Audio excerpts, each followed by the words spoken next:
So what happens when you use only one hand. Wonderful lighting, I know. Oh, you know what? Let me turn the light. I usually don't turn the light on in the kitchen. I just turn on the little lights like over the sink and over the stove. I just don't really like bright lights. But anyway, I'm gonna go ahead and make some picadillo. First, I'm gonna dice these potatoes. So I'm cutting the potatoes. And why am I not showing you how I cut the potatoes? Tell me, I'm not the only one. I know I'm not the only one. But when you watch people doing cooking videos, well, not like chefs like on TV, but like, you know, common folk like us, and they're cutting stuff, don't you get nervous? Don't you feel like they're gonna cut themselves? Well, obviously they're not gonna cut themselves. They would edit that out if that happened, but it just makes me nervous a little bit. Plus, I don't want you judging my knife skills. I don't want y'all watching me. And I think I'm just gonna cut 2 potatoes. Oh, also you can peel the potatoes, but the skin of the potato has like nutrients and fiber, and it's not bad for you, and we don't mind it, so just keeping it on. Oh, and I have the sound you hear besides me cutting is the air fryer. I like to cook my potatoes in the air fryer while I make the meat. I ended up only cutting 2 potatoes. I didn't do that one. We're just gonna do these 2. That looks good.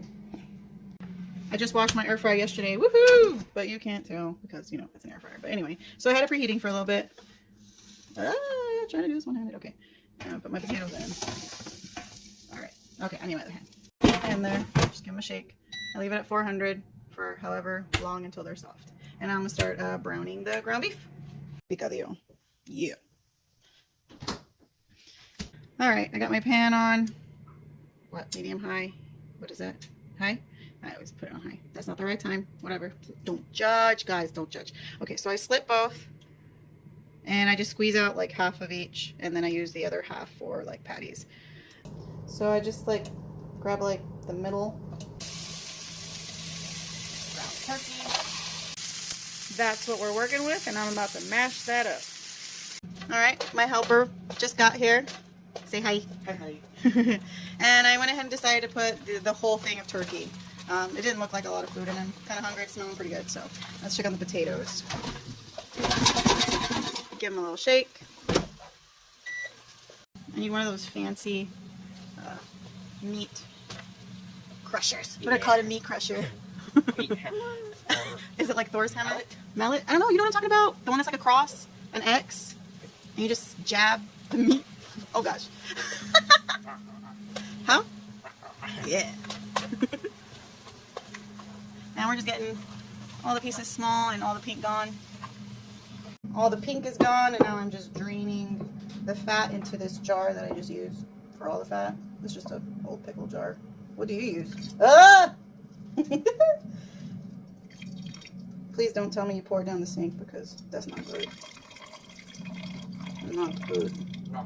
Not good to drop the beef too. I'm so lazy. I don't want to use a strainer because then I gotta wash it. Instead, I'd rather struggle. That's my middle name. Struggle. Alright, that's good. And now I'm gonna go check the potatoes. Here's the meat, pretty much drained, strained, whatever you want to call it. And now I'm going to add a little bit of water. I forgot about that. Let me go with this water. So maybe like a cup of water. I'll put this on high so it can get the temperature. And let me show you the seasoning. This, I buy at Sam's. It's the 2-pound. And this gets used quite frequently in my house. And not even by me, but by my daughter. It is we call it consommé. But it's Nor caldo de tomate con sabor de pollo. What does that mean? Tomato bouillon with chicken flavor. Yeah. But it's just this. You gotta know what it is, right? I can't open it. Ah! Oh, jeez. I use the lid. And I just kind of eyeball it. I am not good at showing you how I do things.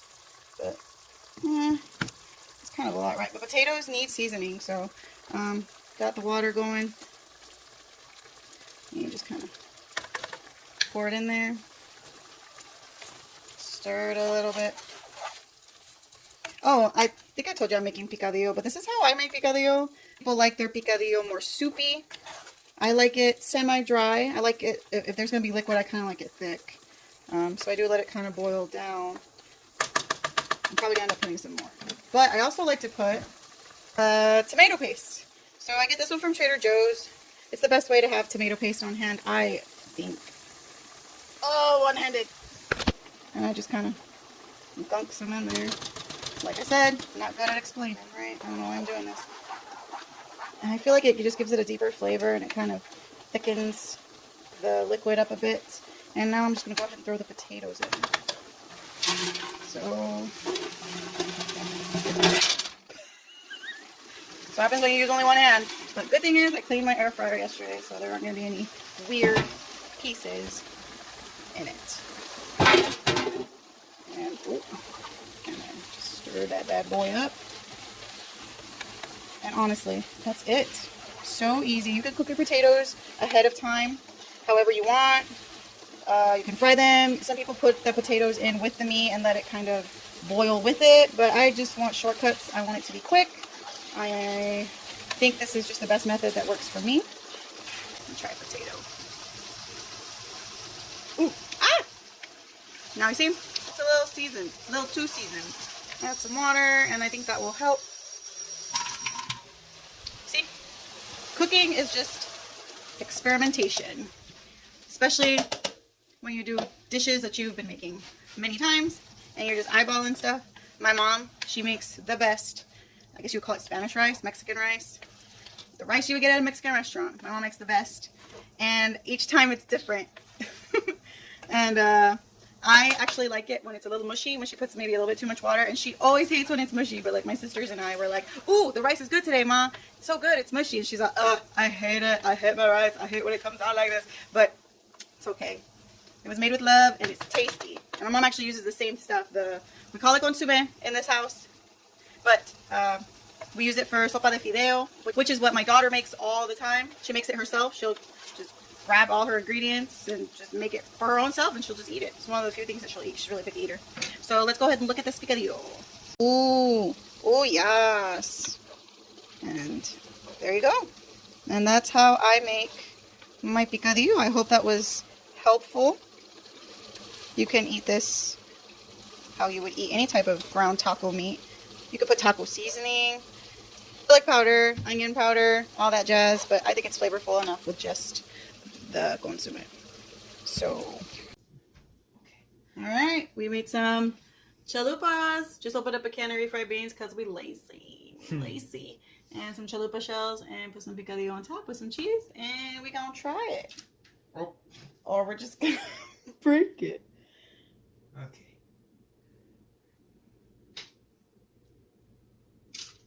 Oh. All right. So, picadillo. Right. Chalupas. That's what's for dinner. My finished dinner. I have a little bit of refried beans, some picadillo, some cheese, fried eggs on my chalupas. Yes, it's delicious. And free shavacado with some everything but the elote seasoning. And I'm about to top it with all that lettuce. Woo! Let it rain because it's delicious. Thanks for watching. I hope you found this helpful for you. Let me know if you make this picadillo.